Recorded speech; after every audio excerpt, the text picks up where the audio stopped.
जय श्री हरि। आइए जानते हैं कार्तिक महात्म्य के 6वें अध्याय के बारे में। ओम नमो भगवते वासुदेवाय नमः। नारद जी बोले, जब 2 घड़ी रात अवशेष रहे तब तिल, कुश, अक्षत, चंदन आदि लेकर शुद्ध होकर जलाशय पर जाएं।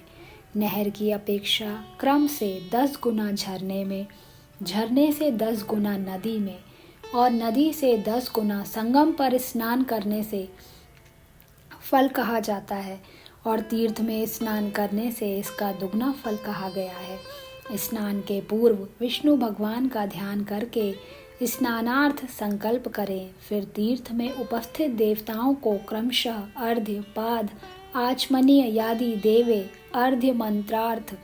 हे कमलनाथ, आपको नमस्कार है। हे जलशायी भगवान, आपको नमस्कार है।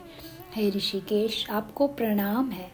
मेरे दिए हुए अर्घ्य को आप ग्रहण करें। बैकुंठ, प्रयाग तथा बद्रिकारण्य में जहाँ कहीं विष्णु भगवान गए वहाँ विष्णु भगवान ने 3 प्रकार से अपना पैर रखा था।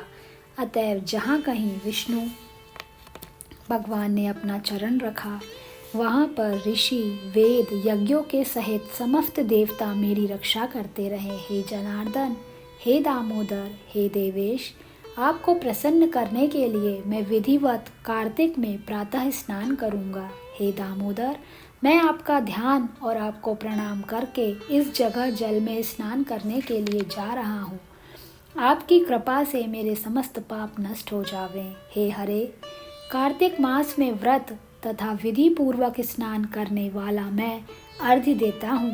आप राधिका के सहित ग्रहण करें। हे कृष्ण, हे प्रबल राक्षसों का नाश करने वाले भगवान, हे पाप नाशक, इस कार्तिक मास में नित्य नैमित्तिक कर्मों के द्वारा दिए हुए मेरे इस अर्घ्य को आप स्वीकार करें।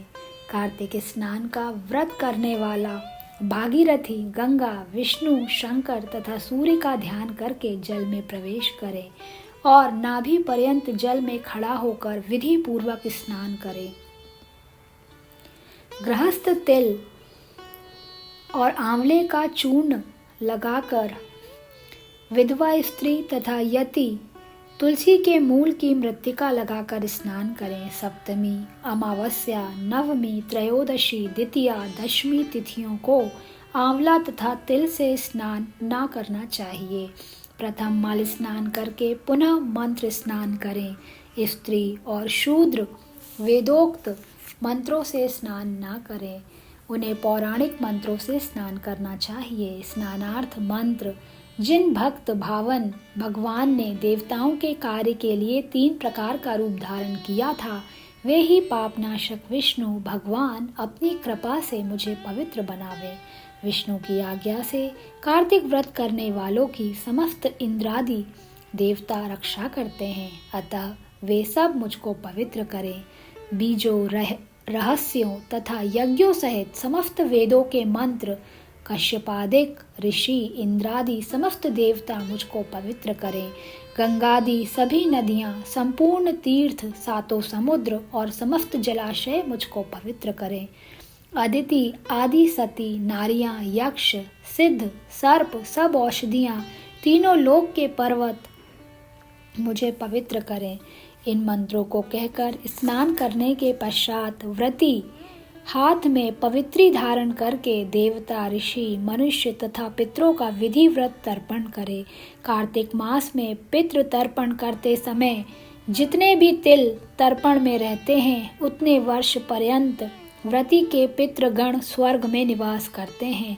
तत्पश्चात व्रत करने वाला जल से निकले शुद्ध कपड़ा पहने और प्रातः काल के सब कृत्यों से निवृत्त होकर पुनः विष्णु भगवान का पूजन करना चाहिए। समस्त तीर्थ के संपूर्ण देवताओं का स्मरण करके भक्ति पूर्वक सावधान होकर चंदन, फूल और फल सहित विष्णु भगवान को फिर अर्घ्य देवे।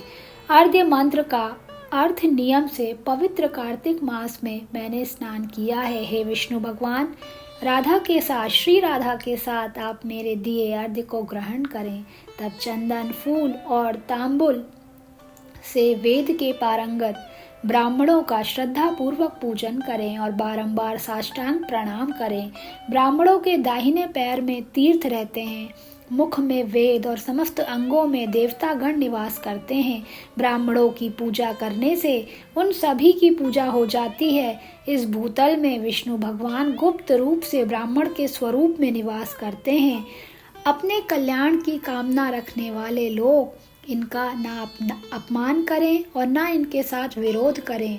फिर एकांत चित्त से विष्णु भगवान की प्यारी तुलसी का पूजन करके उनकी परिक्रमा तथा उन्हें प्रणाम करें। हे देवी, हे तुलसी, देवताओं ने ही प्राचीन काल से तुम्हारा निर्माण किया है और ऋषियों ने तुम्हारा पूजन किया है। हे विष्णु की प्यारी तुलसी, आपको प्रणाम है, आप मेरे सब पापों को नाश करें। इसके पश्चात स्थिर चित्त से विष्णु भगवान की पूर्णोक्त कथा को सुनना चाहिए और भक्ति पूर्वक वेदज्ञ ब्राह्मणों का पूजन करना चाहिए। इस प्रकार भक्ति पूर्वक जो लोग पूर्वोक्त विधान से सब कृत्य करते हैं उसे विष्णु लोक प्राप्त होता है। समस्त रोगों तथा पापों को नष्ट करने वाला, मनुष्य को श्रेष्ठ बुद्धि देने वाला, पुत्र धनादि का साधन, मुक्तिदायक कार्तिक के व्रत के अतिरिक्त कोई उत्तम व्रत इस संसार में नहीं है। एक बार बोलो कार्तिक महात्म्य की जय। जय श्री सत्यनारायण भगवान की जय। लक्ष्मी नारायण भगवान की जय। ओम नमो भगवते वासुदेवाय नमः।